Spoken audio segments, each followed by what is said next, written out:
श्री राधे कृष्ण भगवान की जय। भक्तजनों, भगवान की अहेतु की कृपा से प्राप्त इस देव दुर्लभ मनुष्य जन्म के अनमोल समय का सदुपयोग करते हुए अभी हम श्री भक्तमाल ग्रंथ का सत्संग करते हैं। सर्वप्रथम भक्तमाल के प्रथम श्रोता स्वयं श्री भगवान को मैं प्रणाम करता हूँ। फिर व्यक्त और अव्यक्त रूप में उपस्थित भगवान के सभी भक्तों, साधु संतों एवं महापुरुषों को भी मैं प्रणाम करता हूँ। और आप सभी भगवान में श्रद्धा और विश्वास रखने वाले श्रोताओं को भी मैं प्रणाम करता हूँ। भक्तजनों, अभी हम श्री भक्तमाल जी में हरिवल्लभ यानी भगवान के प्रिय भक्तों में श्री गरुड़ जी का चरित्र सुनेंगे। श्री गरुड़ जी प्रजापति दक्ष की 13 कन्याएं महर्षि कश्यप से ब्याही गई थी। इनमें से कद्रु और विनता पुत्र कामना से बड़े अनुराग पूर्वक पति की सेवा करने लगी। सेवा से संतुष्ट महर्षि कश्यप ने जब दोनों को मन भावता वर मांगने को कहा तो कद्रु ने समान शक्ति वाले 1000 नागों को पुत्र रूप में पाने का वर मांगा। विनता ने कद्रु के पुत्रों से सभी गुणों में श्रेष्ठ केवल 2 पुत्रों का वर मांगा। ऋषि ने एवमस्तु कहा। फलस्वरूप कालांतर में कद्रु ने 1000 और विनता ने 2 अंडे दिए। 500 वर्ष तक अंडों के सेवन करने के अनंतर कद्रु के 1000 नागपुत्र तो अंडे से बाहर आ गए, परंतु विनता के अंडे ज्यों के त्यों रहे। अधीर होकर विनता ने एक अंडा स्वयं फोड़ डाला तो देखा कि पुत्र के शरीर का ऊपरी भाग पूर्ण रूप से विकसित एवं पुष्ट था, किंतु नीचे का आधा अंग अभी अधूरा रह गया था।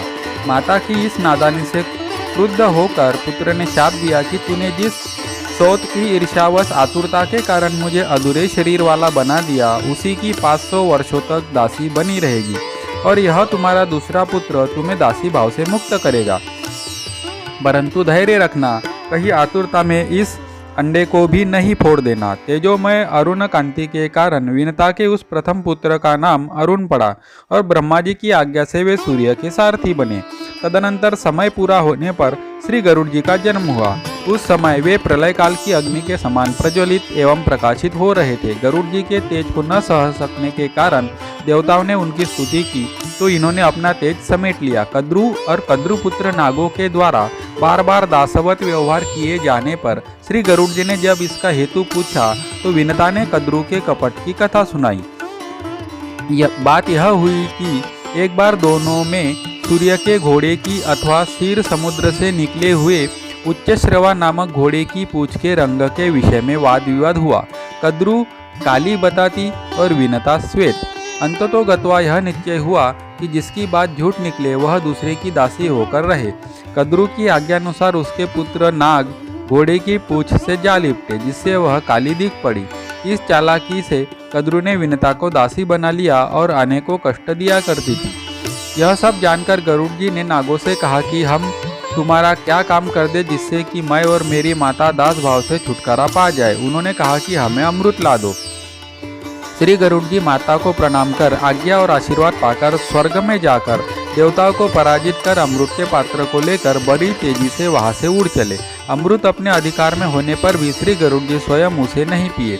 उनकी यह निष्प्रियता देखकर भगवान श्री विष्णु ने प्रसन्न होकर उन्हें बिना अमृत पान के ही अजर अमर होने का तथा अपनी ध्वजा पर स्थित रहने का एवं अपना वाहन बनने का परम दुर्लभ वरदान दिया।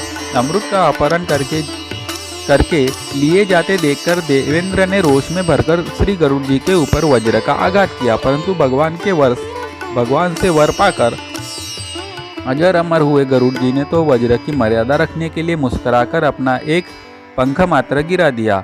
वैनतेय के इस अद्भुत पराक्रम से प्रभावित होकर इंद्र ने वैर भाव का परित्याग कर दृढ़ मैत्री कर ली। श्री गरुड़ जी ने अमृत के संबंध में अपना भाव व्यक्त किया कि मुझे इसको पीना नहीं है।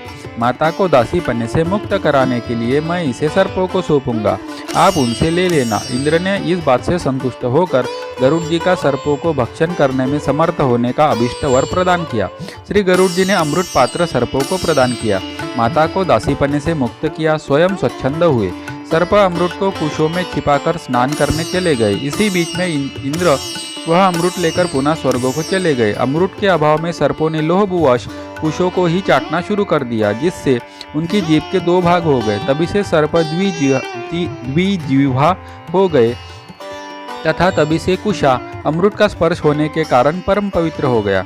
श्री गरुड़ जी ने भगवान सूर्य के पास जाकर वेद पढ़ाने की प्रार्थना की, परंतु इन्हें पक्षी होने के कारण अनधिकारी जानकर सूर्य ने वेद पढ़ाने से इनकार कर दिया। ये बड़े ही उदास तथा अप्रसन्न होकर वहां से लौटे।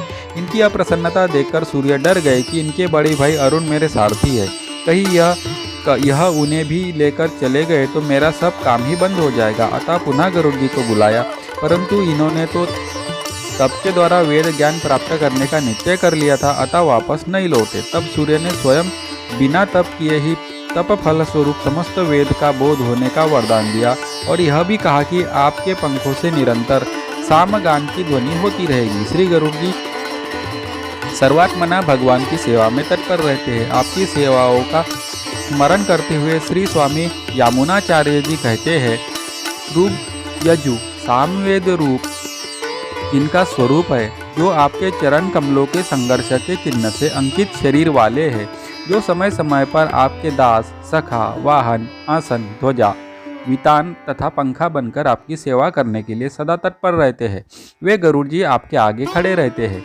गोस्वामी श्री तुलसीदास जी ने भी गरुड़ जी को महाज्ञानी, गुण राशि, हरि सेवक, हरि के अत्यंत निकट निवास करने वाला कहा है। यथा भगवान ने अपनी विभूतियों का वर्णन करते हुए श्रीमद् भगवद गीता में अपने आप को पक्षियों में वैनतेय बताया है। श्री राधे कृष्ण भगवान की जय। अगर आप भी भगवान को मानते हैं और साधु संतों में श्रद्धा भाव रखते हैं तो मेरे वीडियो को लाइक कीजिए, एक प्यारा सा कमेंट कीजिए और मेरे चैनल को सब्सक्राइब कीजिए।